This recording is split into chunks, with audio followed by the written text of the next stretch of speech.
Vous êtes sociologue, donc on vous connaît évidemment pour vos travaux avec Michel Pinson sur la bourgeoisie et sur les riches. Je peux citer quelques ouvrages que vous avez coécrits: Sociologie de la bourgeoisie, Les ghettos du Gotha, Comment la bourgeoisie défend ses espaces, ce qui va nous intéresser en particulier ce soir, La violence des riches, chronique d'une immense casse sociale, ou alors récemment en janvier, Le président des ultra-riches, chronique du mépris de classe dans la politique d'Emmanuel Macron. Alors il y en a une foule que je n'ai pas pu mentionner. Cet apéro géopolitique a donc pour sujet avoir une chambre à soi. Vous l'aurez compris, c'est un clin d'œil à Virginia Woolf, qui dépasse aujourd'hui largement la question des sexes et des genres. Avoir une chambre à soi est devenu difficile, ici ou ailleurs, mais particulièrement ici quand même à Paris. Vous avez d'ailleurs écrit un livre qui s'appelle Sociologie de Paris. Comment l'espace, Monique Pinson-Charlot, est-il devenu un révélateur, un des plus puissants révélateurs même de la précarité ? L'espace a toujours été un révélateur des positions sociales des uns et des autres, que l'on soit riche ou pauvre. C'est-à-dire que si on regarde Paris, les quartiers populaires sont au nord et à l'est, et les beaux quartiers sont à l'ouest. Pour quelle raison? C'est parce que autrefois la noblesse au XVIIe siècle était dans le Marais, le 4e arrondissement, au XVIIe siècle dans le 4e arrondissement. Puis Louis XIV a déménagé au château de Versailles, et du coup toute la noblesse et la grande bourgeoisie ont cherché à se rapprocher du soleil. Et du coup, toutes ces terres qui étaient à l'ouest, qui n'étaient pas construites, c'était des couvents, c'était des terres maraîchères, c'était tout juste génial pour construire des beaux quartiers. Parce que, si vous voulez, l'espace dit et redit qui vous êtes. C'est-à-dire qu'il faut qu'il y ait une cohérence entre votre habitus, la façon dont vous avez été construit, et les espaces dans lesquels vous allez déployer les dispositions que vous avez intériorisées. De telle sorte que, depuis toujours, les grands ont des grands espaces, des grands appartements, des chambres à soi pour évidemment chaque enfant. Autrement dit, notre premier travail à Michel et moi, qui s'appelle Dans les beaux quartiers, au Seuil, c'est précisément de travailler sur l'objectivation des positions sociales des uns et des autres, et de montrer, comme l'a dit Pauline, elle a parlé de la lutte de classe objectivée dans l'espace, et ben c'est exactement ça. Quand on est dans le 16e, on est au milieu de gens de la grande bourgeoisie, de la noblesse fortunée, et puis on marche, on va, mettons, vers la porte de la Chapelle. En 3-4 kilomètres, on traverse de l'espace urbain, mais on traverse tout l'espace social. C'est-à-dire qu'on va des plus fortunés aux plus pauvres. Et donc l'espace est structurant, est un facteur de structuration de la classe absolument essentiel. C'est pour ça que je suis vraiment contente d'être avec vous ce soir. Et moi aussi, et nous aussi. Mais vous venez de dire que quand on traverse Paris, on va prendre le cas de Paris parce que c'est peut-être celui qui touche le plus de monde ici. On est à Paris ce soir. Vous avez dit que quand on allait du 16e à la porte de la Chapelle, on traversait toutes les classes sociales. Est-ce que c'est aussi vrai maintenant qu'il y a quelques années? C'est-à-dire qu'il y a différentes formes de richesse, d'enrichissement. Effectivement, on n'est pas riche dans le Marais de la même manière que dans le 16e, mais j'ai l'impression qu'il y a peu de quartiers qui restent en fait si distincts entre eux dans Paris. Alors, vous avez raison globalement avec le phénomène de boboisation, qui est d'ailleurs présent dans le film qu'on vient de voir de Julie Gavras, Les bonnes conditions, où des jeunes du 7e arrondissement, puisque ce sont ses camarades de classe du lycée Victor Duruy qui sont filmés, ils vont, lorsqu'ils ont atteint un âge un peu adulte, ils partent en colloque, comme ils disent, pour aller s'installer à Parmentier, rue Oberkampf, voilà. Mais très honnêtement, c'est passager, parce qu'après, ils intègrent la grand-mère meurt, le père meurt, et où ils intègrent les beaux appartements des beaux quartiers qui appartiennent à la famille, si vous voulez. Il y a de la transmission, il y a du patrimoine. Donc, alors, le phénomène de l'embourgeoisement qui ne correspond pas à la bourgeoisie sur laquelle nous avons travaillé. Nous, on travaille sur les propriétaires, sur les détenteurs des titres de propriété. Des titres de propriété qui vous permettent d'exploiter la force de travail d'autrui. C'est pas de... Moi, j'ai une maison, je suis propriétaire de ma maison et j'y tiens et je tiens à la transmettre à notre fils. Mais de cette propriété, c'est une propriété d'usage. Je n'exploite personne. Vous voyez la différence, tandis que le droit de propriété acquis à la naissance, lorsque vous acquérez des titres financiers, des médias, des industries, des terres agricoles, enfin, aujourd'hui, tout est marchandisé, donc tout est susceptible d'être de la propriété privée. Tout est marchandisé, avec le système capitaliste dans la phase néolibérale qui est la nôtre, à laquelle nous sommes confrontés aujourd'hui. Alors, quelle était votre question? Est-ce qu'on a une si grande différence maintenant entre les quartiers dans Paris? On a différentes formes de richesse, mais ça reste riche. Ça s'amoindrit, puisque pratiquement de partout, on a dépassé les 10 000 euros le mètre carré, mais avec quand même des quartiers extrêmement populaires au nord et à l'est de Paris. Pourquoi? Parce que là, il y a eu la concentration des logements sociaux, des logements HLM, avec quelquefois pour le 20e 65%, avec une politique de gauche au service des plus démunis, par différents processus. Et ça, vous ne pouvez pas détruire tous les HLM qu'il y a dans le 20e ou dans le 18e et le 19e. C'est pas possible. Donc pour l'instant, il y a quand même un espèce de blocage, un mur de logements sociaux qui empêche l'embrasement d'embourgeoisement de Paris. Malgré la gentrification qui est quand même assez frappante. De toute façon, qui évolue à une vitesse incroyable. Et puis, de toute façon, Paris, si vous voulez, c'est une toute petite capitale. Mais cette capitale, elle a une richesse symbolique totalement mondialisée aujourd'hui. Autrement dit, dans tous les pays du monde, que ce soit en Afrique, au Moyen-Orient, en Asie, tous les milliardaires qui sont aujourd'hui, qui se comptent par milliers, tous les milliardaires veulent avoir un pied-à-terre à Paris, tous. Et pour ça, ils sont prêts à payer, ils s'en foutent, puisque de toute façon, de l'argent, vous savez, maintenant, la planche à billets fonctionnant à volonté, elle n'a plus de compte à rendre aux réserves d'or, donc hop, on y va. Et, ils peuvent payer 10 fois la valeur d'un logement, ils s'en tapent, pourvu qu'ils aient ce logement. Il y a quelque chose dans l'espace qui semble justement résister. Vous avez parlé de blocage, c'est-à-dire que des immeubles, des HLM, on ne peut pas les détruire comme ça. Les beaux quartiers restent ancrés à la fois dans l'imaginaire et de manière très concrète dans l'espace. Est-ce qu'on peut penser une évolution de la ville, quelque chose qui soit beaucoup plus diffus, des espaces qui soient beaucoup plus mixtes, ou est-ce que vraiment on est confronté à soit une uniformisation des conditions vers la richesse, et donc qui exclut une grande partie de la population, ou alors à des quartiers très segmentés qui feront qu'aucune mixité sociale n'est possible? C'est-à-dire que la mixité sociale, c'est une volonté politique bienveillante, juste, vis-à-vis de laquelle on ne peut être qu'en accord. Mais en même temps, c'est un peu du vent, c'est ça? C'est complètement du vent, c'est même complètement de l'enfumage. Alors je vais vous donner deux exemples. D'une part, dans les beaux quartiers, alors je vais donner des exemples sur le 16e arrondissement.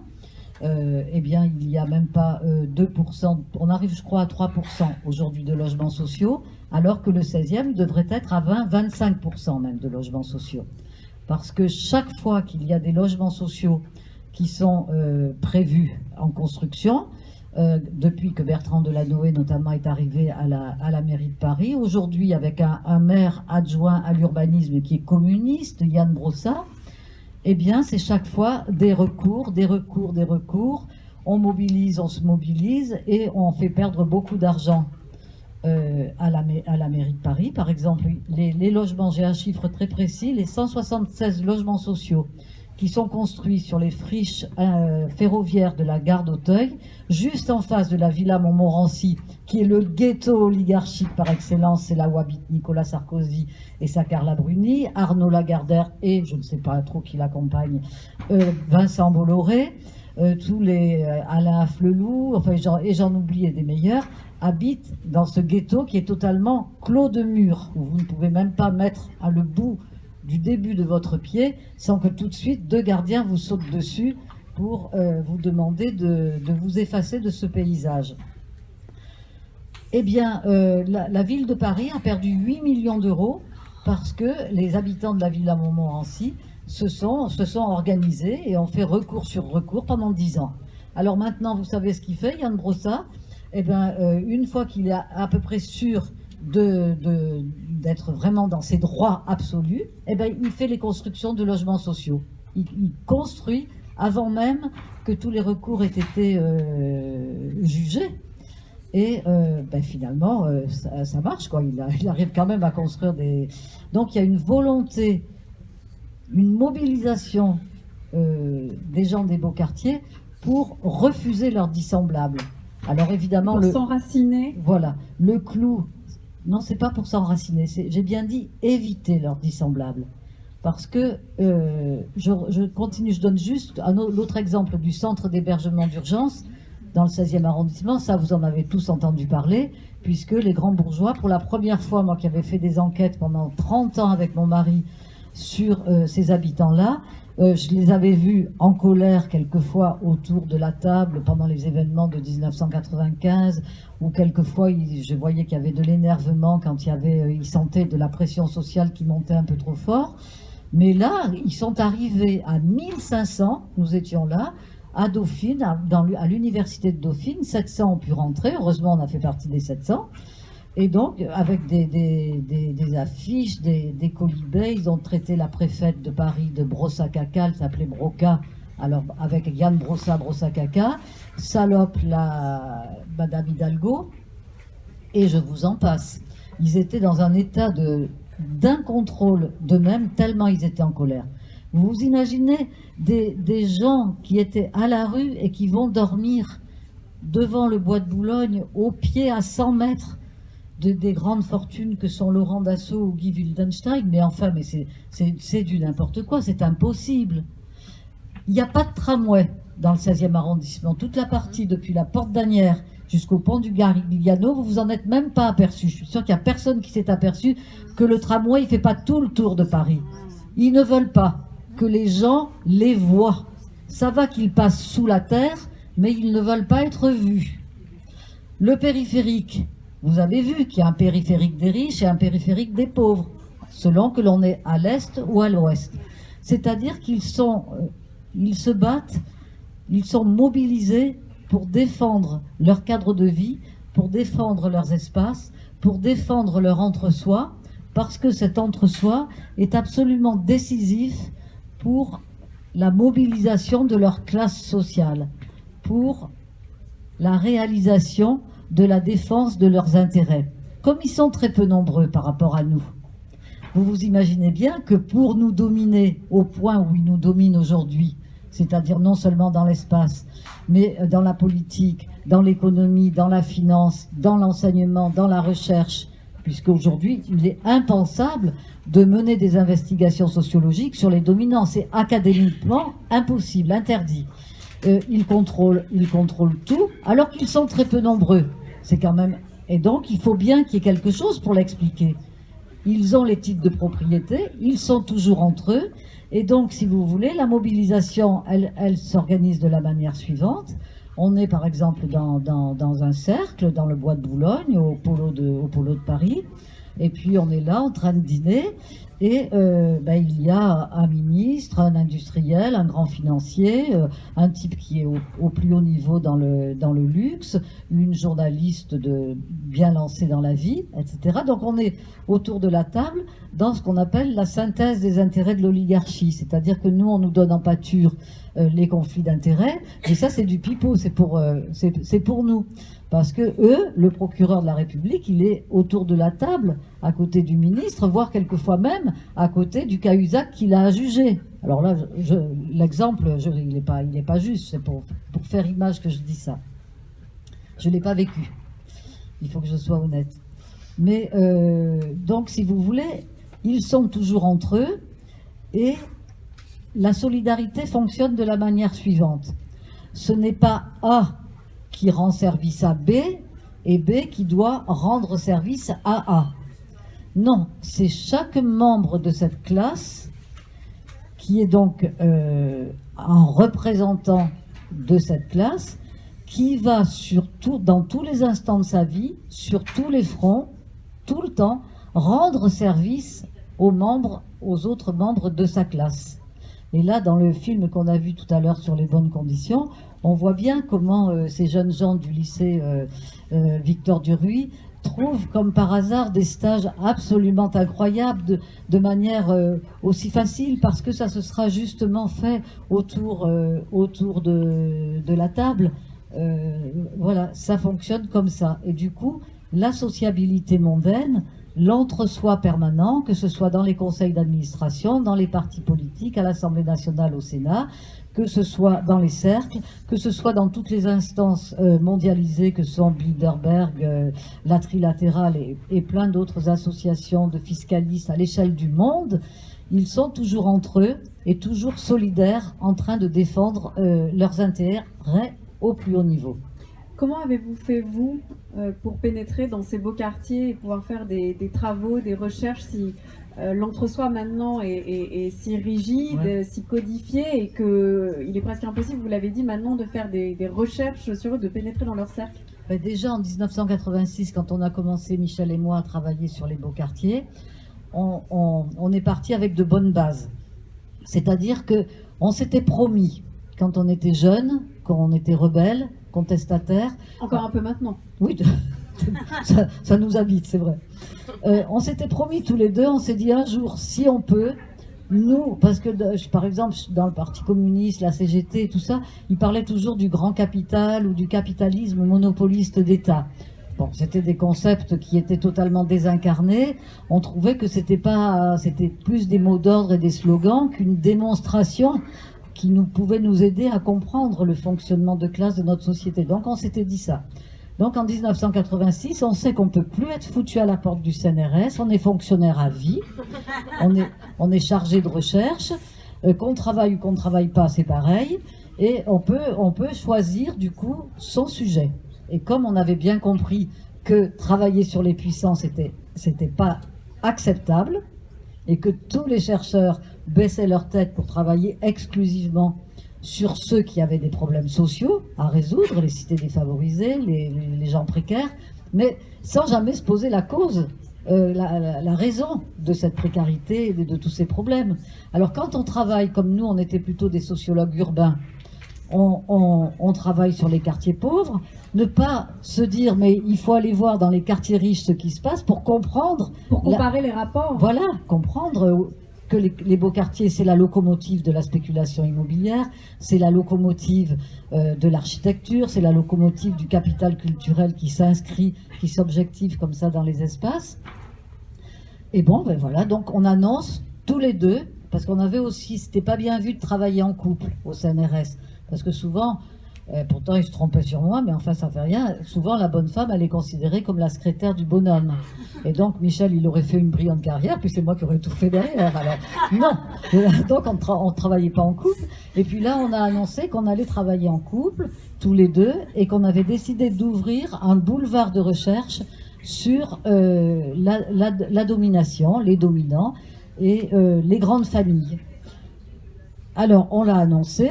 Et puis après, il y a des gens qui se sont proposés de venir nous aider.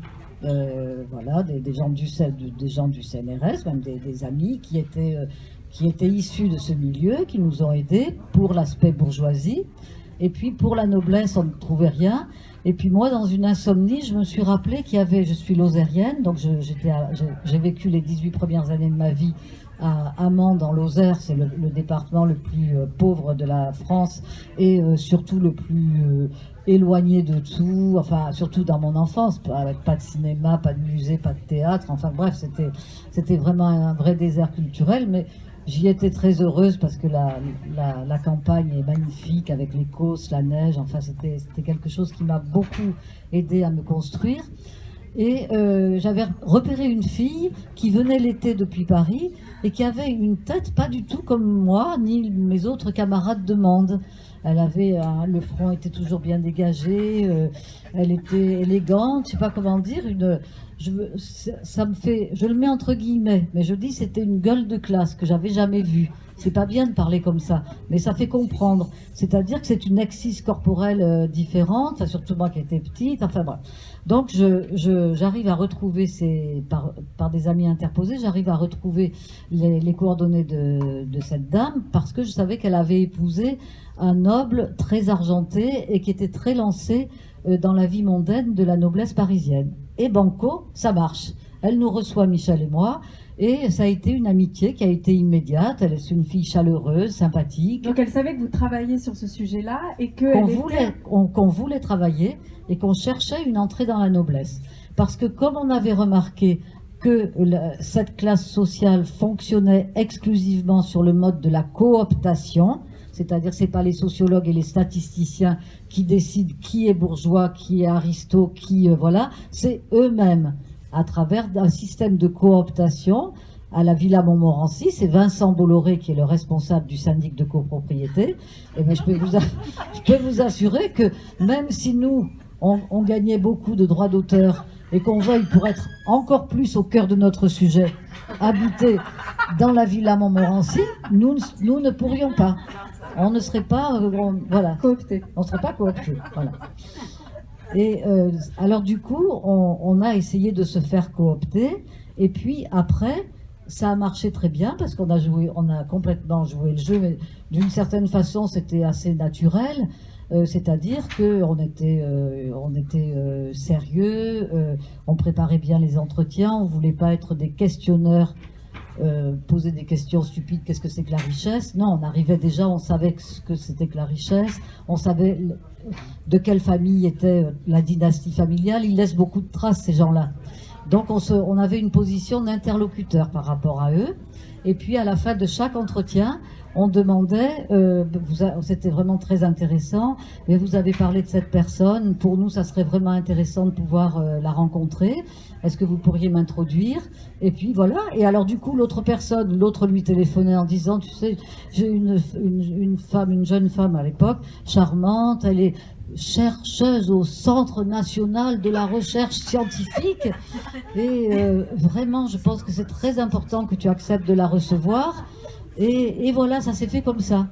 Et puis, petit à petit, on s'est fait un capital social absolument incroyable. Et on a été invités de partout. Mais ils vous en ont pas voulu d'avoir écrit vos livres sur eux? En fait, ils ne sont pas sentis jugés Le premier livre, Dans les beaux quartiers, par rapport aux batailles qu'ils mènent, aux batailles sociales, c'est presque de la guerre sociale. C'est de la guerre contre les autres pour se préserver leurs espaces à eux. On a même employé le terme de racisme mondain. Eh bien, donc on savait que c'était le premier et que ça serait sûrement le dernier livre qu'on écrirait. Mais c'est pas du tout ce qui s'est passé. C'est pas du tout ce qui s'est passé. Donc Dans les beaux quartiers, c'est édité au Seuil. Toutes les familles interviewées, on leur a collé un pseudonyme, mais de façon automatique. C'est-à-dire que quand on est chercheur au CNRS, à cette époque, au nom de la neutralité axiologique, au nom de tas de bonnes raisons, soi-disant, les interviewés devaient être anonymisés. Donc on l'a fait spontanément. En plus, on avait un peu la trouille. Donc je veux dire, on le faisait avec les ouvriers et on l'a tout de suite fait avec ces gens-là qui étaient pleins de pouvoir. Et donc, quand le livre est sorti, on a reçu un coup de fil en direct du Jockey Club, donc qui est le cercle de la noblesse française, 52 rue Rabelais dans le 8e, en nous disant, écoutez, chers amis, votre livre est excellent. C'est exactement ça. On est des racistes mondains. Non, c'était pas ça. Vous avez tout bien compris. En plus, le système théorique de Bourdieu, il est vraiment intéressant. Nous, Bourdieu, on croyait que c'était un affreux gauchiste, pas intéressant du tout, mais son système théorique de la domination nous paraît vraiment bien. En tout cas, nous, on a l'impression qu'on a le sens pratique et qu'on fait ce qu'il faut pour que ça marche. Et donc, si vous voulez continuer à travailler sur notre milieu, sur notre classe, comme vous dites, eh bien, la prochaine fois, nous, vous pouvez plus nous coller des pseudonymes. Nous, c'est nos noms, nos vrais noms. Nous, c'est notre richesse symbolique. On est fiers de nos patrimoines, de nos patronymes familiaux. Donc là, pas de problème à ne pas être vu pour le coup. Voilà, pas de problème. Et pourquoi maintenant c'est plus difficile de pénétrer dans ces cercles-là? Justement parce que l'espace est devenu beaucoup plus rigide, ils se cloîtrent, ils ne veulent pas être vus, le tramway ne passe pas. D'abord, je pense qu'on a poussé le bouchon, on est allé peut-être un peu trop loin à partir de l'arrivée de Nicolas Sarkozy, à partir de notre retraite en 2007, qui est concomitante avec notre départ à la retraite. Du coup, on n'avait jamais pu intégrer le champ économique ni le champ politique dans la transversalité de la classe sociale. Ce qu'on a fait tout de suite, c'était déjà prêt, parce qu'en fait, on attendait le départ à la retraite. Moi, vous attendez d'être libéré. Voilà, moi j'ai devancé de 4 ans, et ce qui était une perte de revenus au moment de la retraite considérable, mais c'était tellement, cette liberté à laquelle on aspirait était tellement forte, sincère, que j'ai préféré devancer de 4 ans pour partir en même temps que Michel. Et à ce moment-là, tout de suite, on a intégré le champ politique. Ça a donné le président des riches, notre seul best-seller à ce jour. Et puis ensuite, on a intégré le champ politique, c'est-à-dire qu'on a attrapé le saucisson en entier. Maintenant, on refuse de raisonner par tranche. Voilà. Donc ça n'est plus qu'un problème spatial, c'est aussi un problème économique, social, voilà. politique. Vous avez dépassé ce champ-là. Vous avez dit tout à l'heure, Monique Pinson-Charlot, que la mixité sociale, c'était quelque chose c'était de l'enfumage. De leur point de vue. Bien sûr. En tout cas, c'était un concept un peu creux. Oui. Alors, j'ai pas donné une jolie idée que quelque chose de vraiment concret. Mais parce que même quand c'est pas les grands bourgeois dont j'ai parlé, quand c'est les bobos, vous le savez tous, la mixité sociale a des limites. C'est-à-dire qu'on peut avoir envie, pour pas payer trop cher, d'habiter à la Goutte d'Or, mais après, quand il faut scolariser les enfants, vous savez ce qui se passe. Voilà. Et donc, c'est comme ça. Donc, c'est pour ça que c'est un peu de l'enfumage. Et est-ce qu'on peut penser, à défaut de mixité sociale, qu'il y a un petit peu de l'enfumage, est-ce qu'il y a une manière de penser que l'espace soit vraiment bouleversé? Je ne sais pas, par exemple avec l'écologie, avec une explosion démographique, ou est-ce que vraiment les quartiers parisiens, puisqu'on parle d'eux, ou même certains territoires en France, des grandes villes, des aires culturelles dont vous avez parlé par exemple, soient vraiment condamnés fatalement à ne pas évoluer, à ne pas bouger? Alors là, de toute façon, le problème du changement va se poser. C'est-à-dire que ça va même pas être un changement, ça va être un tsunami, ça va être un holocauste écologique. Donc le dérègle, aujourd'hui, on est face à quelque chose qui n'est jamais arrivé dans l'histoire humaine, dans l'histoire sociologique, politique. Jamais des gens n'ont eu, des savants, des chercheurs n'ont eu à analyser ce que nous sommes en train de vivre. Mais nous ne savons pas ce que nous sommes en train de vivre. Et donc notre rôle, c'est justement de le dire. Et ça ne plaît pas. C'est-à-dire qu'aujourd'hui, on est face à un dérèglement climatique qui est désormais irréversible. Hein, la mécanique est partie, et ça va aller très vite, et ça va de plus en plus vite. Les chercheurs n'ont pas toujours la parole, n'ont pas souvent la parole sur les ondes, mais je peux vous dire que c'est quand même très dur ce qu'ils peuvent constater de mois en mois et d'année en année. Et le dérèglement climatique est tel qu'aujourd'hui, il va permettre la connexion de toutes les inégalités. Alors on l'a vu, le mouvement des Gilets jaunes a été un indicateur, le déclencheur de cette idée. Le dérèglement climatique est en train d'interconnecter, d'imbriquer toutes les inégalités, de telle sorte qu'on s'est trouvé avec les Gilets jaunes dans une confrontation de classes. Par exemple, le 1er décembre 2018, nous étions Michel et moi devant le restaurant de avenue Montaigne, où il y avait 200 ou 300 gilets jaunes qui fuyaient les violences policières sur les Champs-Élysées, des bourgeois qui étaient installés, il faisait très beau ce jour-là, des bourgeois qui étaient installés sur la terrasse de l'avenue. Et puis là, il y a eu ce face-à-face, heureusement, qui a été filmé, vous pourrez le voir dans quelques mois en salle, qui a été filmé, ce face-à-face entre ces centaines de gilets jaunes et les bourgeois, qui, au bout d'un moment, qui n'en pouvaient plus. Il n'y a pas eu de violence, il y avait de la violence verbale, en disant il y avait des dames très élégantes qui buvaient du champagne Dom Pérignon, dont la carte attestait que la bouteille valait 1500 €, ce qui, pour les gilets jaunes, représentait beaucoup d'argent. Ensuite, les grands bourgeois sont rentrés dans le restaurant même, ils se sont réfugiés à l'intérieur. Les gilets jaunes, qu'à cela ne tienne, ils ont collé leur visage comme ça, écrabouillé sur les vitres, et puis continué à faire des commentaires. Et puis à un moment, le responsable du restaurant a tiré tous les rideaux, de sorte que les gilets jaunes sont repartis. Mais vous verrez dans le film, on voit, il y a une grande bourgeoise qui ouvre, ça c'est un moment de cinéma extraordinaire, qui ouvre un peu un rideau pour voir s'ils sont toujours là ou pas.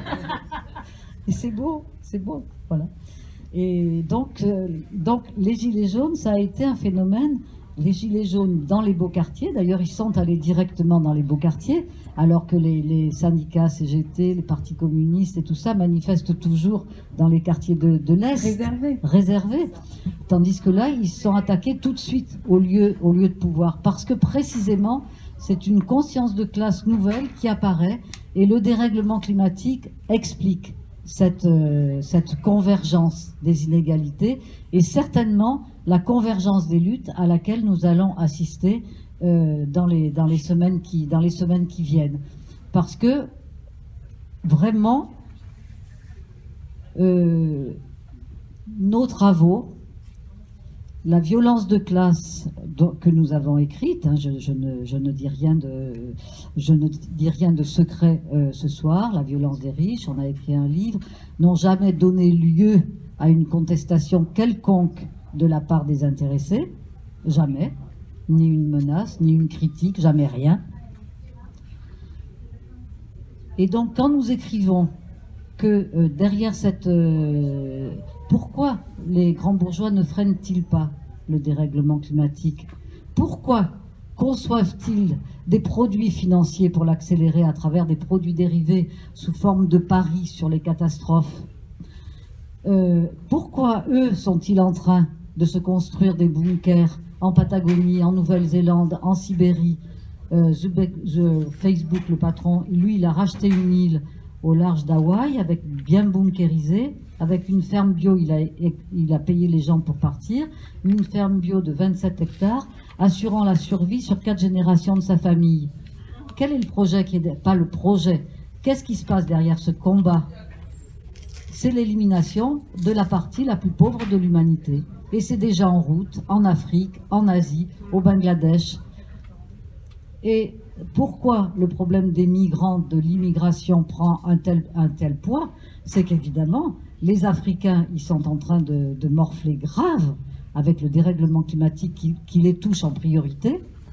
Et ils vont vouloir se réfugier. Et ils vont venir chez nous. Puisque nous, la France, on a beaucoup colonisé, on a beaucoup, et on continue toujours à piller l'Afrique. Donc, si vous voulez, aujourd'hui, les questions de l'espace vont être prioritaires, vont être déterminantes pour que ce scénario catastrophe dont je parle ne se produise pas. Il va falloir qu'on arrive à surmonter nos divisions, qu'on arrive à s'unir, à comprendre que pour les générations à venir, mais même pour nous, parce que ça va aller très vite. Ça va aller très vite. 2030 est déjà là, 2050 aussi. Donc en fait, l'alternative que vous décrivez, c'est soit les riches se protègent et les pauvres sont éliminés par la crise climatique, soit au contraire... Parce qu'ils n'auront pas les moyens de se protéger, c'est déjà ça. Soit il y a une convergence des plus pauvres, ou même pas des plus pauvres, des classes moyennes, de ceux qui sont les moins riches en fait, par rapport au petit pourcentage de richesse dans le monde, qui vont essayer de s'unir pour faire face. Est-ce qu'on peut pas envisager c'est pas un, pour faire un face. basculement? Oui, voilà, je pense que c'est une lutte anticapitaliste qui est en route. C'est-à-dire que tout le monde comprend qu'avec le système capitaliste, de toute façon, on ne pourra pas tous rester sur Terre, ça c'est sûr. Hein, parce que la croissance a accumulé, c'est absolument incompatible. C'est une logique totalement folle, absurde. Et nous, qu'est-ce qu'on est? On est des êtres humains de passage sur cette terre. Hein, vous êtes là, bon, moi je suis là, mais dans 50 ans, moi c'est sûr que j'y serai pas. Hein, vous peut-être, mais pas moi. Donc, on est quand même, je sais pas comment expliquer, on devient fou. On devient fou, on n'est rien et on se croit surpuissant et on est en train de détruire la beauté de la Terre. C'est pas possible. Donc c'est une lutte anticapitaliste qu'il va falloir mener, c'est-à-dire que c'est pas si compliqué que ça. Ils devront rendre. Moi j'étais à l'université d'été du MEDEF, j'ai été invitée. Et donc il y avait Laurent Dassault, il y avait pas mal de patrons à la table ronde où j'étais. J'ai dit, j'ai parlé comme je vous parle ce soir. Vous nous rendrez les titres de propriété. On va les reprendre. Ils seront à nous, au collectif, au peuple. Donc en fait, l'idée même d'avoir une chambre à soi n'aura même peut-être plus de sens. C'est-à-dire qu'en fait, on aura soit chacun notre chambre à soi, ou alors une chambre tous ensemble. C'est ça en fait ça, c'est que vous espérez. C'est pas, je raisonne pas comme ça. C'est-à-dire, ce que je me dis, c'est qu'il y a beaucoup de spécialistes qui disent qu'on peut vivre à 7 ou 8 milliards d'êtres humains sur la Terre, mais qu'il faut supprimer le système capitaliste et puis réduire la voilure, le confort et toutes ces choses dont on n'a pas besoin. Regardez, la ville de Paris, c'est une ville qui est tellement belle, mais avec toutes ces bagnoles, c'est pas possible. C'est pas possible. Si on les enlève, c'est merveilleux. Quand on regarde les films où c'était avec des chevaux, qu'est-ce que c'était beau. Mais il y en a de moins en moins, c'est un petit peu le projet quand même là. Oui, d'accord, mais enfin, il y en a. Il y en a encore de trop. Il y en a encore tellement. Donc voilà. Donc l'espace là-dedans devient le cœur du problème. Et les gilets jaunes, c'est parce que ils ont été obligés de fuir les centres-villes parce que c'est trop cher. Et du coup, avec le problème de l'essence et des énergies fossiles dont les prix explosent, c'est plus possible. Et du coup, c'était la panique. Je vais vous poser une dernière question, après vous pourrez chacun intervenir et poser des questions. Mais pas jusque c'est fini à 20h. Oui, c'est fini à 20h, mais je vous pose une dernière question, il est 43. D'accord, non, mais c'est parce que vous avez dit tout le monde va pouvoir poser des questions. Alors je me suis dit, mais non. Non, tout le monde, non. Non, j'ai dit ceux qui veulent poser des questions, peut-être tout le monde, mais je sais pas. Non, vous inquiétez pas, on va pas non plus vous épuiser. L'intitulé de cette rencontre, c'était avoir une chambre à soi, et c'est pour ça que je vous reposais cette dernière question. Est-ce que avoir une chambre à soi, c'est quelque chose maintenant qui semble un petit peu utopique? C'est difficile de répondre à cette question parce que en tout cas pour plus en plus de monde. Le projet, c'est plutôt avoir une existence à soi, une existence d'être humain. Être heureux, être dans la poésie, dans l'humanité, dans la solidarité, être dans le bonheur de vivre l'instant présent. Comme là, moi je suis heureuse d'être là avec vous et avec vous tous. Là, je le sens profondément. Et c'est des sentiments qui sont forts, de rire ensemble, de danser, de jouer, enfin...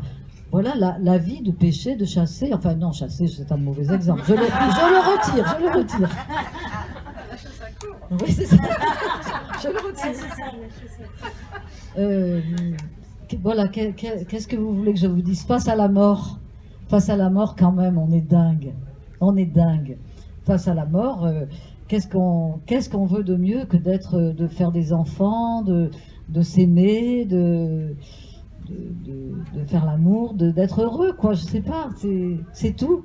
Leur croissance, la compétition et tout ça, mais on n'en veut pas.